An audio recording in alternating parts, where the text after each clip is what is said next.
Model 2020 Citroen Relay L3h2 Enterprise Blue 2.2 HDIS S starts runs engine knocking no VAT.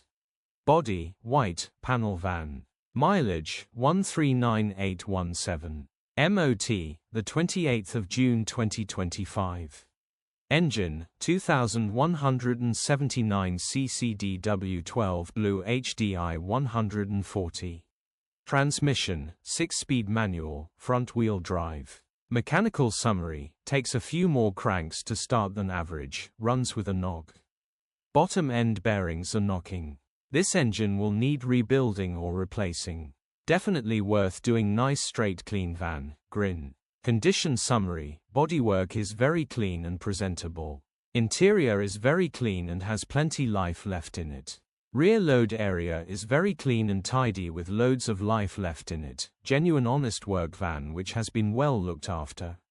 Features: 2 former keepers, part service history, air con, parking sensors, electric